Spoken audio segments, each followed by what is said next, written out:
Vodafone idea के बाद Airtel ने भी स्पेक्ट्रम बकाये को इक्विटी में बदलने की मांग रखी। कंपनी ने सरकार से ज्यादा पेमेंट को भी एडजस्ट करने की मांग की। सर, क्या सरकार ने जो वोडाफोन आइडिया के 36,000 करोड़ रुपए के स्पेक्ट्रम बकाये को इक्विटी में बदला है, इसी वजह से तो भारतीय एयरटेल ने यह दाव चला है या नहीं? नहीं, बिल्कुल कोई और वजह है सर? नहीं, बिल्कुल ये लेवल प्लेइंग फील्ड का मामला है कि आप अगर कारोबार में नियम शर्तें बनाते हैं तो वो सारी कंपनियों के लिए एक जैसी होनी चाहिए।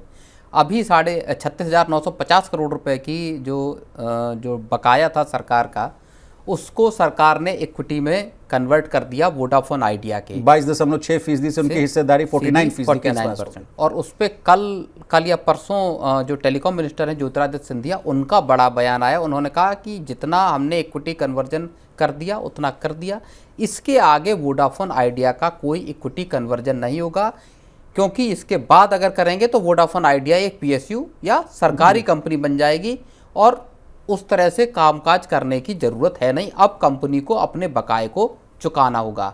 लेकिन अब जो खबर आ जा रही है सोर्सेस के हवाले से, वो ये आ रही है कि एयरटेल ने फॉर्मली इस बात की मांग कर दी है कि सरकार उसका भी जो बकाया है स्पेक्ट्रम से रिलेटेड, उसको इक्विटी में कन्वर्ट कर दे, यानी हमारी इक्विटी आप ले लीजिए और पैसे को भूल जाइए। तो ये एयरटेल की तरफ से आया, हो सकता है आने वाले वक्त में जियो भी इस बात की मांग करे कि साहब जो स्पेक्ट्रम का पैसा हमारा बकाया है, आप हमारा भी 2-4-5% स्टेक ले लीजिए। तो एक तरह से वोडाफोन आइडिया के मामले में सरकार ने एक तरह से वोडाफोन आइडिया को बेल आउट करने की कोशिश की, उसको बचाने की कोशिश की, ताकि जियो और एयरटेल का मोनोपोली खत्म किया जाए। बिल्कुल, जो डुओपोली है इस सेक्टर में, टेलीकॉम सेक्टर में, उसको खत्म किया जाए। उसमें 3 कंपनियों का एक वातावरण रहे, 3 कंपनियों के बीच में आपस में प्रतिस्पर्धा रहे, कस्टमर्स के पास ज़्यादा चॉइसेस मौजूद हैं।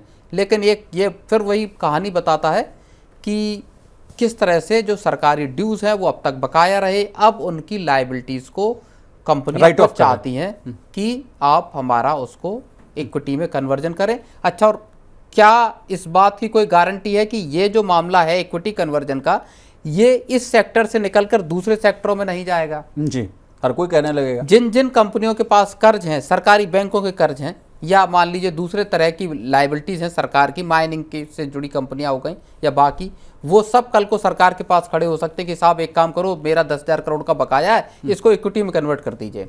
अब शेयर चढ़े गिरे उससे कोई मतलब नहीं। लेकिन सर, इसमें माफी चाहूंगा, आपको रोक रहा हूँ, इससे क्या सरकार को नुकसान है? नहीं, बिल्कुल, सरकार का जो रेवेन्यू आना चाहिए या जो बकाया है, जो कैश में आना चाहिए, उसको सरकार का मकसद कंपनियां चलाना नहीं है। ओके।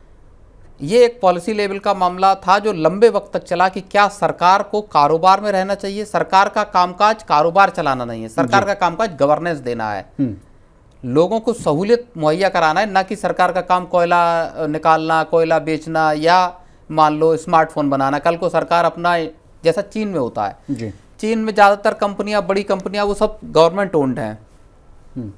भारत में भी हर सेक्टर में लगभग, और वो जो सोशलिस्ट एक रिजीम चला था जब नेहरू जी के ज़माने से, उसके बाद सारी कंपनियां जो खड़ी की गई वो सरकारी बैकअप की खड़ी की गई, सरकार ने उनको खड़ा किया। जैसे सेल हो गया सर, मोबाइल हो गया, आप किसी भी सेक्टर को उठा लीजिए, किसी भी BSNL को ले लीजिए टेलीकॉम में, या आप कोल इंडिया को ले लीजिए, या आप जीवन बीमा में ले लीजिए LIC को, आप नाम बताइए, ONGC विदेश हो गया, HPCL हो गया, BPCL हो गया, तो अक्रॉस द सेक्टर। लेकिन बैंकिंग में देख लीजिए आप, ज़्यादातर बैंक जो है गवर्नमेंट ओन्ड है। SBI हो गया, PNB हो गया, आप नाम बताइए, केनरा बैंक हो गया, एक लंबी फहरिस्त है।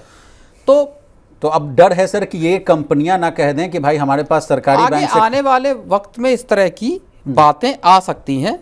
एयरटेल अब तक बड़े पैमाने पर बहुत तेजी से अपना कर्ज चुकाने की ओर बढ़ रही थी। उसने पिछले मार्च में ही सर 5,900 करोड़ का वो देनदारी जो था अपना वो कम किया था। बिल्कुल। और इस फाइनेंशियल ईयर में कहा जा रहा है कि 25,981 करोड़ रुपए उन्होंने वक्त से पहले ही चुका दिया है। ये भी बातें आ रही थी। कुछ लगता है उनकी देनदारी जो है 52,000 करोड़ के आसपास की अभी और बची हुई है। स्पेक्ट्रम की देनदारी है, 52,000 करोड़ सोच रहे हैं कि हमको हमारा भी ये जो है मामला जो है सरकार रफा दफा कर दे, आ जाए, हमारे में भारतीय एयरटेल में सरकार की भी हिस्सेदारी हो जाए। लेकिन सर क्या ये संभव है या नहीं? नहीं, बिल्कुल संभव है। अगर एयरटेल कर रही है देनदारी, भाई आप जो अब तक एयरटेल 66,000 करोड़ से ज्यादा का जो लाइबिलिटीज हैं उसको, स्पेक्ट्रम की लाइबिलिटीज हैं उसको चुका चुकी है सरकार को, वापस कर चुकी है।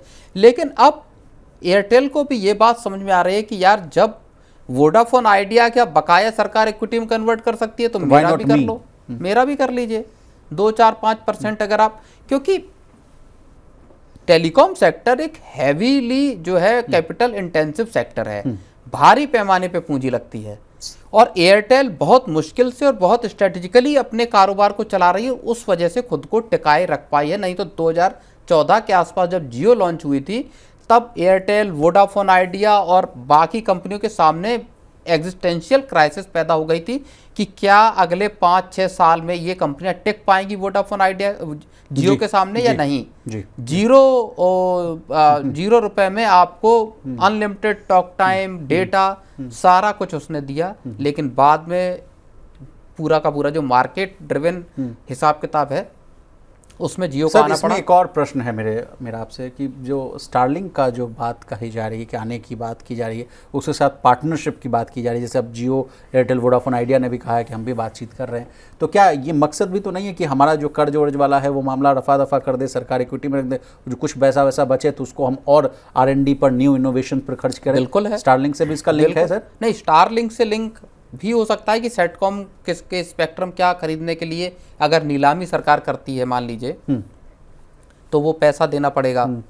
दूसरी ओर साथ में आपका 5G का एक्सपेंशन है, तो जैसा मैंने बताया कि टेलीकॉम सेक्टर में पैसा बहुत चाहिए, पूंजी बहुत चाहिए।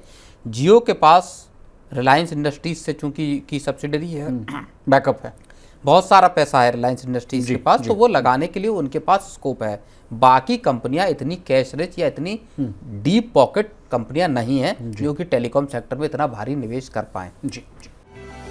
इस सिप से तो नींद टूटती है, लेकिन केवल जागना नहीं, आगे भी तो बढ़ना है। उसके लिए चाहिए एक और सिप। हर महीने छोटी छोटी रकम की इंस्टॉलमेंट यानी सिस्टमैटिक इन्वेस्टमेंट प्लान से शुरू कीजिए निवेश। लेकिन पैसे बढ़ाने वाली कौन सी सिप आपके लिए रहेगी अच्छी? म्यूचुअल फंड सिप से जुड़े हर सवाल का जवाब मेरी सिप मेरा सवाल। सोमवार से शुक्रवार 4 बजे मिलेंगे हम सिर्फ मनी 9 पर।